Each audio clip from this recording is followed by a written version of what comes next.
Welcome to our channel. Today we are going to learn how to communicate effectively with your child's teacher. It's a big topic, right, Mark? Absolutely, Emma. As a parent, sometimes I feel a bit nervous. What if I don't use the right words or sound professional enough? That's a common feeling. But don't worry, our goal is to give you the confidence and the exact phrases you need to speak clearly and get your message across. We'll cover everything from scheduling a chat to discussing academic progress and behavior. It's all about building a good partnership with the school. Okay, let's start with the very first step, requesting a meeting. It's important to be polite and clear.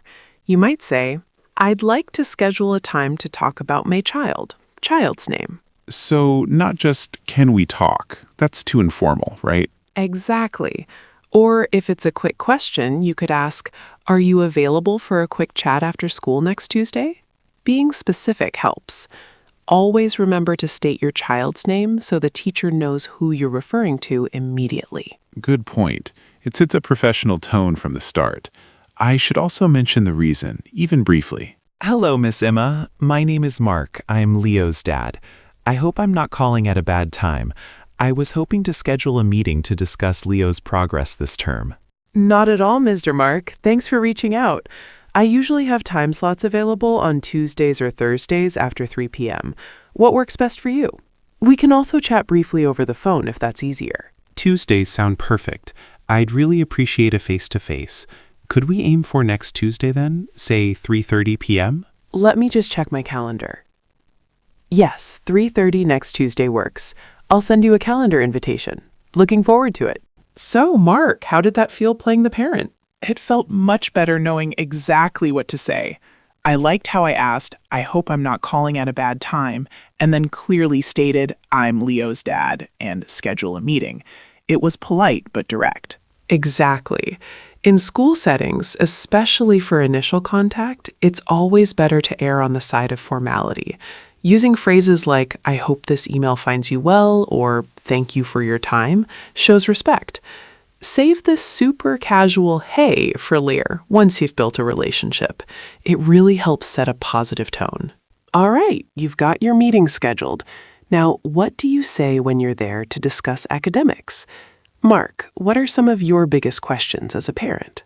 I'd probably start with, how is he doing in class overall? Then maybe, is he keeping up with the material? I also worry about specific subjects, so I might ask, what's his academic performance like in math? Those are excellent questions. You can also ask about test scores, assignment completion, or if they're participating in group activities. It's all about getting a clear picture of their learning journey. Thank you for meeting with me, Miss Emma. I wanted to check in on Leo's reading progress. He seems to be struggling with longer texts at home. Thank you for bringing that up, Mr. Mark. I've noticed he sometimes hesitates with new vocabulary. Let's look at his test scores from last month. He's doing well with phonics, but his reading comprehension could use some boosting. We've been working on a few strategies. I see. Are there things we can do at home to help with his reading comprehension? Absolutely. I can send home some resources, perhaps practicing reading aloud for 15 minutes each night and discussing the story afterwards. That role play highlighted some key terms. What did you notice, Mark? I heard test scores, reading comprehension, phonics, and vocabulary. It's important to know what those mean so you can follow the conversation. Exactly. Also, terms like assignments, grades, curriculum, and progress report are common.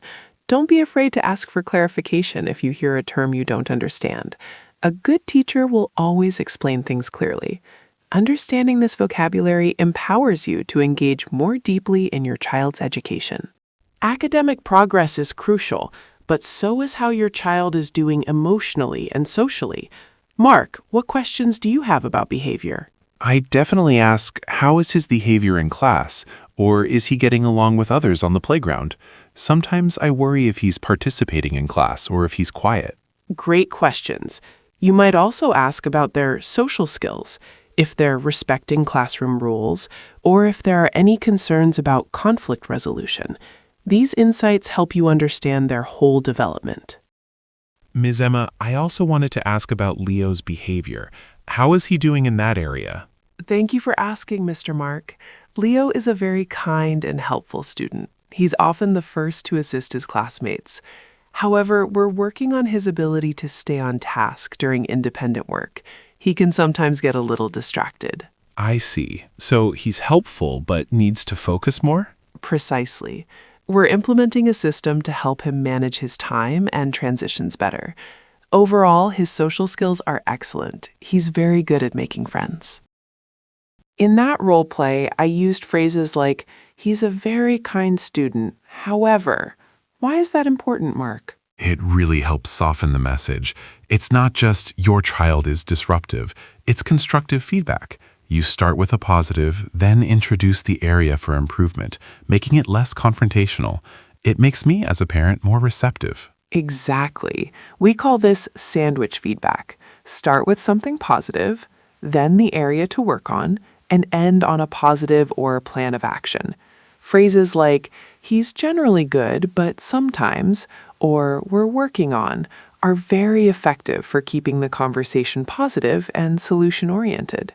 So, the meeting is winding down. How do you ensure you've covered everything and know what happens next, Mark? I'd make sure to say, thank you for your time, Miss Emma, and then maybe ask, what are the next steps, or how can we best keep in touch about this? Perfect. You can also suggest, let's follow up in a few weeks if there are specific concerns. Always confirm any actions you both agreed upon. A quick, I'll do X and you'll do Y ensures clarity. Ending with gratitude and a clear plan is key to a successful partnership. And that brings us to the end of our session, Mark. How do you feel now about talking to your child's teacher? Much more confident. We covered requesting meetings, discussing academics and behavior, using specific vocabulary, and even softening the tone. Knowing phrases like, I'd like to schedule a time to talk, and how is his behavior really makes a difference. It's about being prepared and polite. Absolutely. Remember, communication is a two-way street. By using these tips, you're empowered to be an active and effective participant in your child's education. Don't hesitate to reach out when you have questions or concerns. You've got this.